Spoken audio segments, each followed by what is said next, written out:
And Sammy, just letting you know, I was able to open it. So just give you a thumbs up. So we're gonna go ahead and get started. So we put a poll up, just asking what your favorite type of game is. So if you guys could answer that as you go.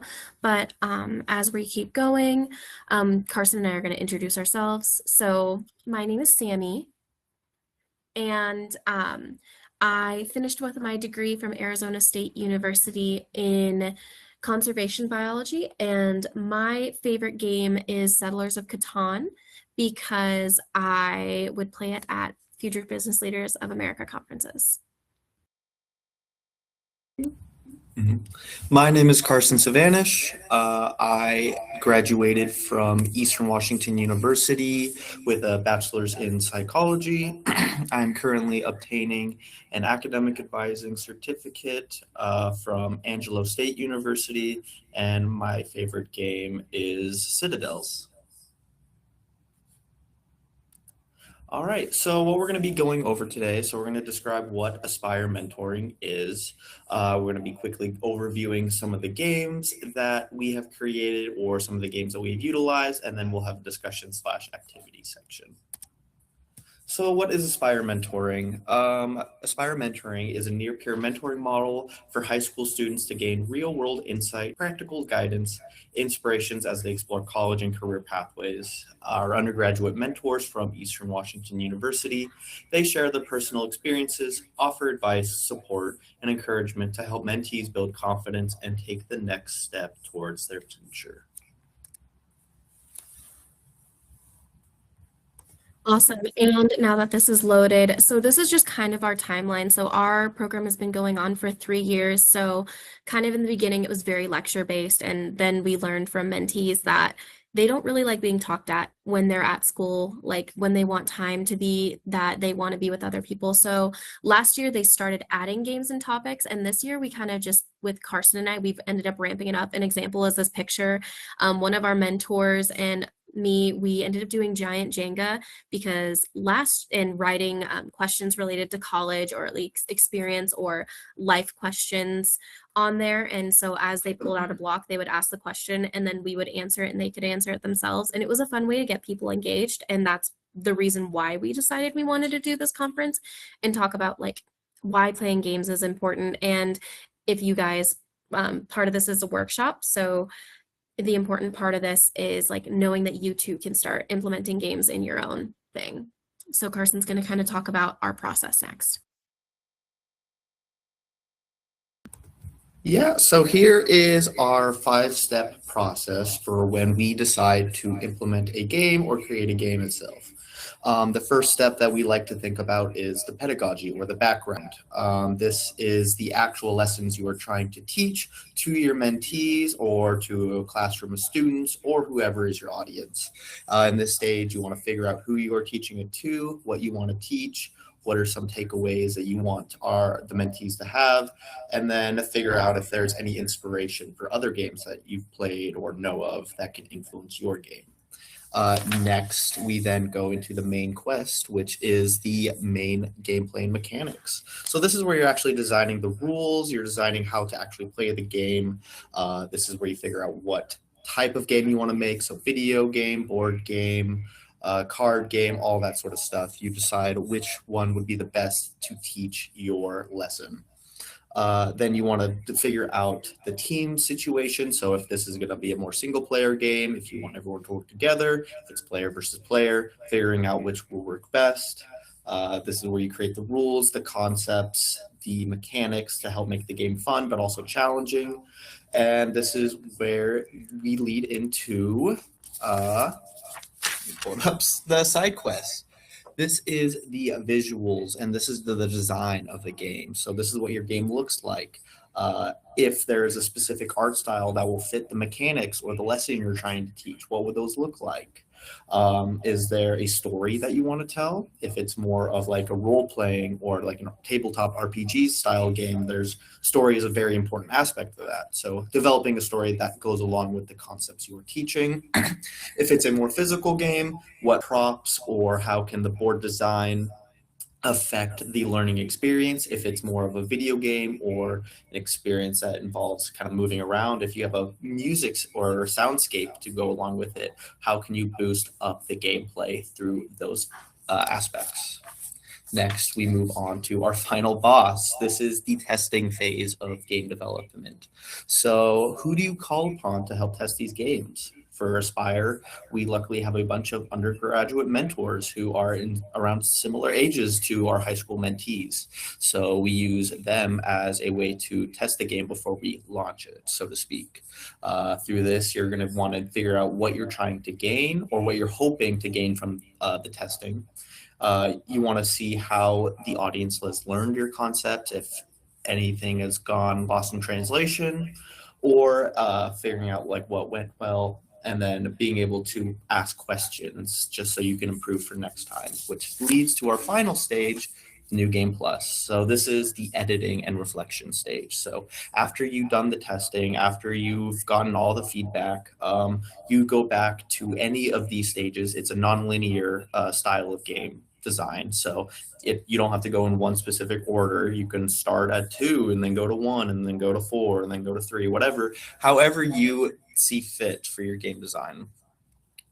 Just know that it's not just one after the other.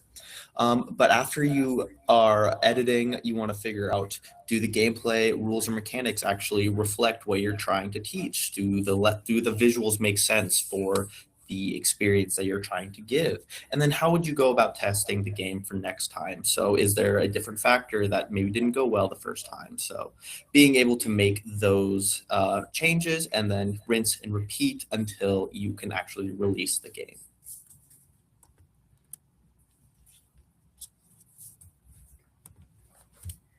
All right. So is there a way that people can get off of mute? Because part of this was meant to be an actual workshop. So if you are interested in building a game for your organization and such, we wanted to give that space for either of you here. Or if you guys have any questions at this stage.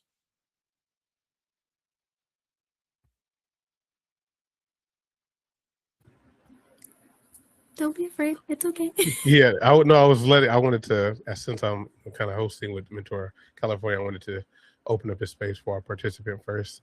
But yeah, what I would say is, like, so I was thinking about one of the things that the position that we're in is 3 of us at Mentor California. So I was thinking of a game that would help us become stronger as a team. Because we all work remotely. So trying to think if there was some type of digital game that we could create to build a stronger relationship, since we're spread out throughout California too. So just trying to see, to get some ideas and thoughts there. Yeah, absolutely. So with team building, I'm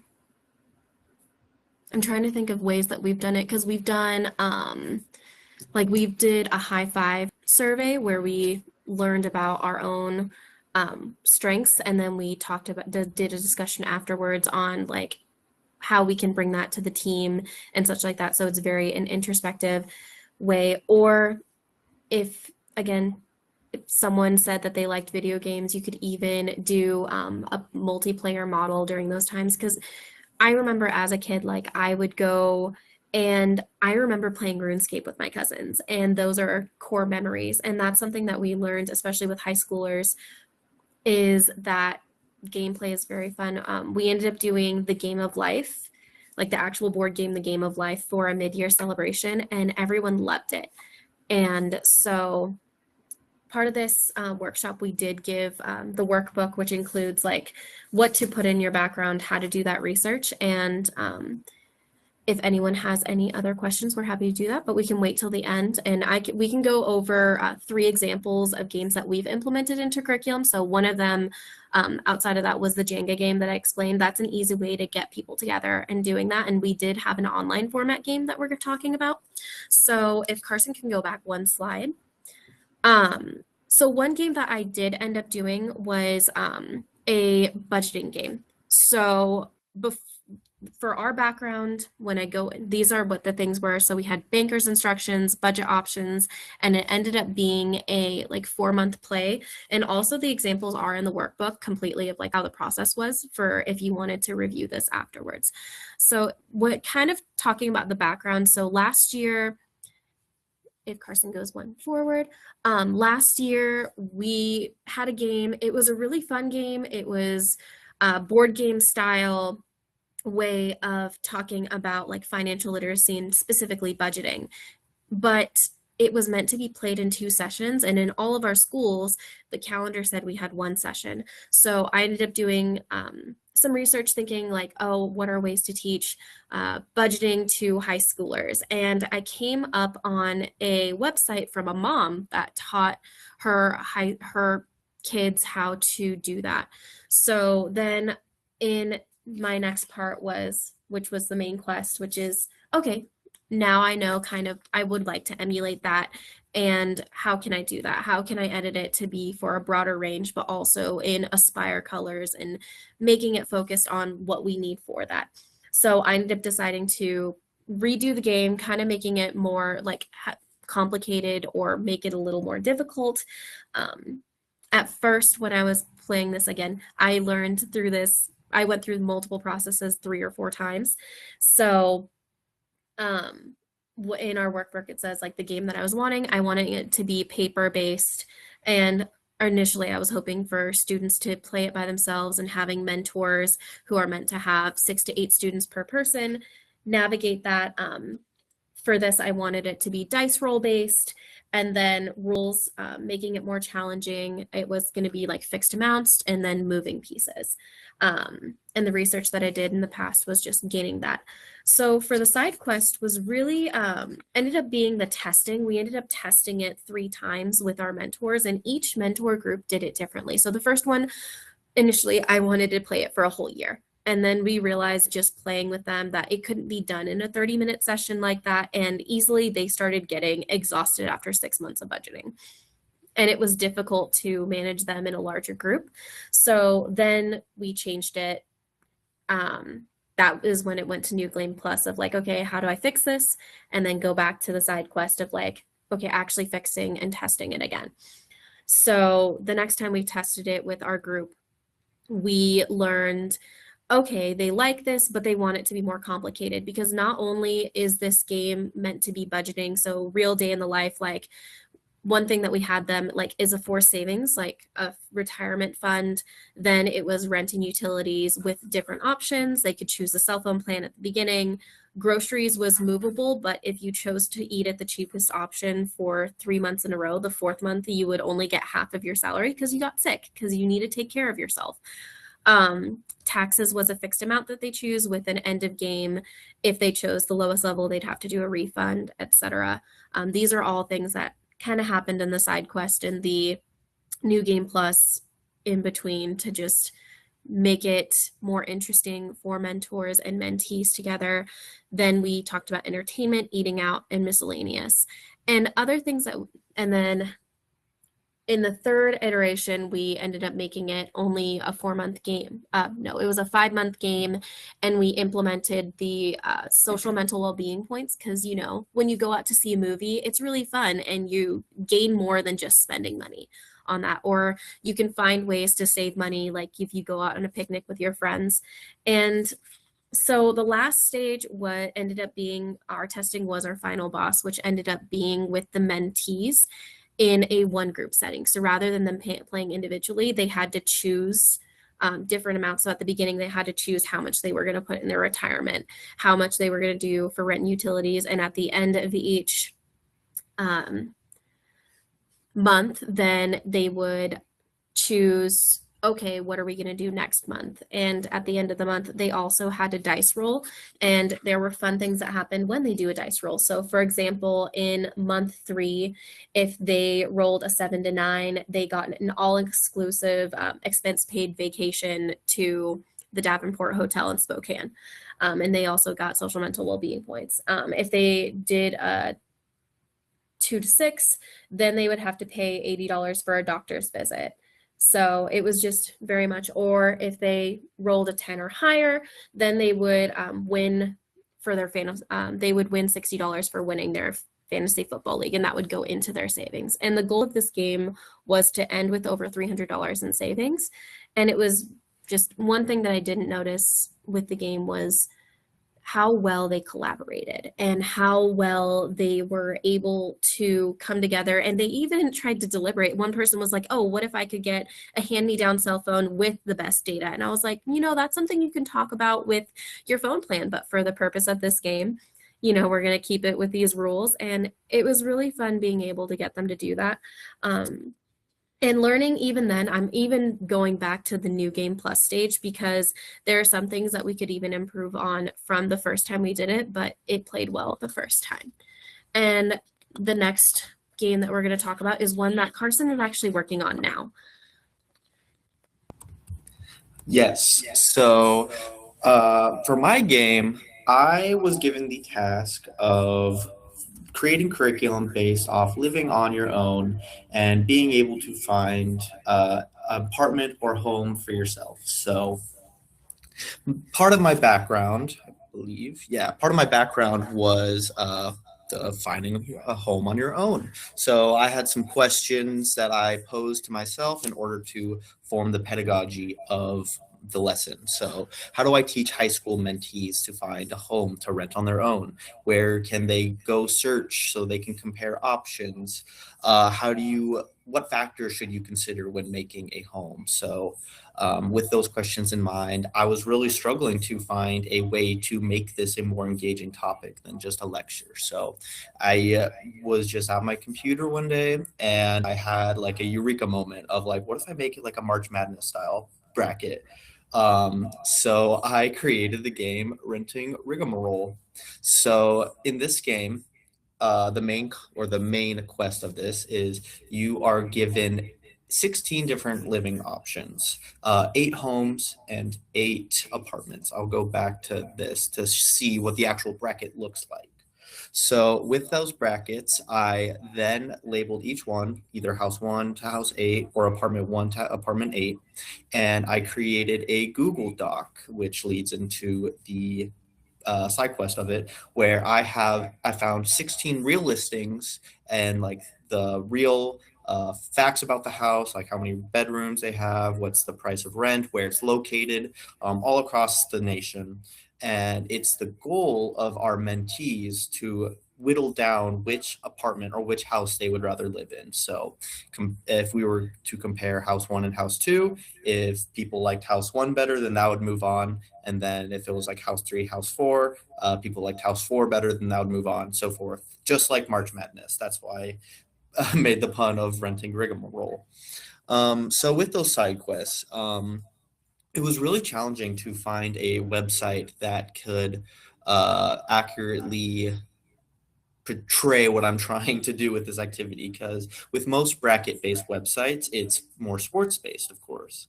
So when you are doing something more abstract, like searching for home properties, a lot of websites don't really offer stuff to help with that. So I found this one website called Bracket HQ, and I created a bracket for our mentors so they can actually learn how to play the game. And then I also created a bracket for each school, because that's just how the website works. You have to create a new bracket every time you want to redo it, essentially. So with that, the side quest of it, so the visuals, it's very limiting on this website, which I find very challenging. It's very plain. The bracket that I have on here, that's probably the most visually appealing one besides like the night version, or when it's just all black. But with that, I then had to create these Google Docs. So I had to find the actual listings. I copied, pasted the actual photos from the house, and I had an easy list that's pretty easy to read, listing all the facts. So with that, we are actually moving on to the final boss, which actually hasn't happened yet since I'm still developing this game. We're still waiting for our time to actually test these with our mentors, which is actually really exciting, because then we actually are in like the process of building this game currently. So Right now, though, before we actually tested, I had made some ideas as to how I would already change this already. So with the main quest, I would want to find a website that is more accessible, and maybe being able to include links for each bracket participant. So being able just to click the link instantly instead of having to swap from one web page to another. That would be my goal for changing it next time. And then also just having an updated list of houses and apartments just so we can help with the replayability of the game. For the side quest, kind of goes along with finding a new web page, but having a web bracket website that is more visually appealing, maybe some that has music, or maybe I'd create my own playlist that kind of features like a bunch of songs that you would hear at like a basketball game or at another type of game or another type of sports. Yeah. Anyway, and then after, for the final boss, when it actually comes to the testing, I would just have consistent testing with both mentors and mentees. I'd continue to ask for feedback, make sure that like I know what went well, what could be improved upon, and if there'd be any changes to the game itself. And then when I have those feedback comments, then going back to each of those stages to implement those changes and then rinse and repeat until the game is finalized.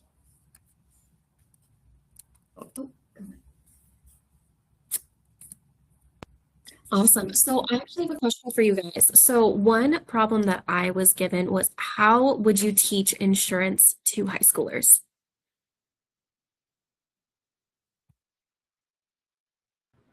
Oh, is that a question for us? Yeah, it's a question for you guys. How would we teach How would insurance you approach to, it? Yeah. as far as like within this game, or are you just saying just in general? If you were given the process like, okay, you need to teach insurance to high schoolers, how would you approach that? I mean, for me personally, I think they came off mute. I want to give the other person a chance because I've gonna jump in there. Yeah. Sorry, my mic was not working there for a hot minute. Had to get a different setup. It's funny because like we work with K through 12. We only have one high schooler right now. We have a group of kids going into high school next year. Like, but teaching them any sort of like the things around what they'll have to endure once they become adults, like insurance, fiscal responsibility, things like that, is quite difficult.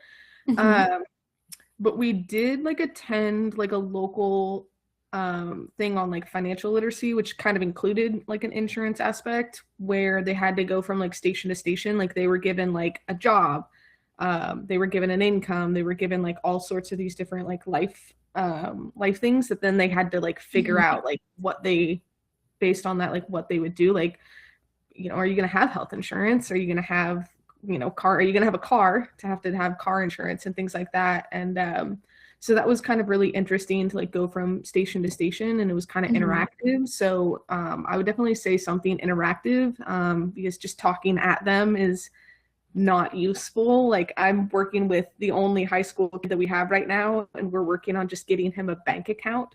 Like that's just a small step, and he's already 18, so he'll be graduating from the program very soon. So just like things like that, conversations are often kind of like more just difficult. So I also try to show like real world like examples of like people talking about like the things and their own experiences, so it's not just me talking at them. Yeah, that's perfect. Derek, do you mind me asking, what do you do and where are you located? Like, what's your purpose? Yeah, absolutely. So I work for an organization called Friends of the Children. I'm in the Southwest Washington chapter, so Vancouver, Washington. Okay. And so we do professional mentorship. So all of our mentors are paid professional adult mentors who are assigned eight youth on their rosters. And the unique thing about us is that our youth get enrolled in our program when they're in kindergarten, and then they stay enrolled in our program through high school graduation. So they will get a mentor for 12 plus years. That's amazing. So one thing that I would like to encourage you, so the next thing I was talking about is I was given this, and last year, this is part of the background of ours. Last year, they had this really complicated game to talk about insurance and like, if you get in an accident, will you do this with that?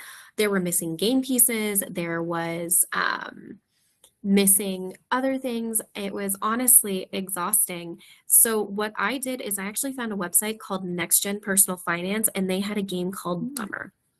And Bummer was super fun. It's a wheel. It talks about pet insurance, automobile insurance, and renter's insurance. So it kind of goes through talking about that. And then it talks about like you can have different add-ons and stuff. Also with Next Gen Personal Finance, they do have, if you just search it, look up Next Gen Personal Finance, they actually have curriculum that's based on talking about things. So there's some that are, they have actual curriculum guides and actual, worksheets to do afterwards. So all I did was bring up this game with our mentees, and they had such a fun time. We played it as a large group, so it was the same group setting. They all had to make decisions together and stuff like that. And I really loved that. Another thing that we utilize is our credit union. We have Spokane Teachers Credit Union, and I don't know if there are credit unions near you, but they use something for their members or for people that are teaching about personal finance called Next Gen Personal Finance.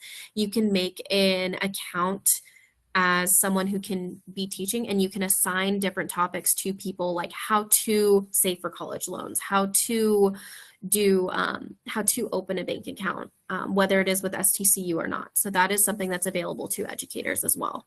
Oh, nice. Okay. Yeah. I'll make sure my programming person knows that, because we're definitely trying to get our adolescent youth with building life skills. And so we actually have a Clubhouse store. So they earn like money as it pertains to, like, we have 9 core assets. So they earn money, and then they can either save that money or spend it at the store. And so it helps teach them. And so we design specific currency in the denominations that the US has. And so like we use that as like a tool for them. But I mean, that's, just one way that we kind of do it, but that would be really cool too. So I looked it up, so I'll let her know too. So yeah, Spokane Teachers Credit Union. Again, that's the one closest to us, and I know what they do. I don't know if there's a credit union closer to you that does something similar. I could potentially look it up. Yeah, I think they do. I do have a question. I know we have 1 minute left. That's perfect. But some of our leadership, and we've kind of talked about like incorporating games and like board games and like that kind of style, but I would be curious, what would you tell, like, if you had leadership that has like negative things to say about incorporating video games into mentorship? I think mentorship is meeting them. You never know where something's going, especially with video games, because there's a whole division in the Army now that has an sports division. So there's that. There are people that want to be YouTubers that want to do that. And even though you may have leadership that might not be technologically savvy, there's even games that are super fun. Like, I was thinking one of these days, I have this cute little interactive game that's similar to an Xbox Connect, because some of my mentees at this school absolutely adore playing video games. So it's just, the purpose of mentorship is meeting them where they are and getting those interactions, because you want them to be engaged. You want them to keep coming and to build rapport. I would say the biggest thing is building rapport. Okay, awesome. Thank you. Appreciate it. Of course. If you have any questions, we had our information down there, but feel free to reach out, or you can view the materials that we had later. Awesome. Thanks, guys. Thanks. Thank you.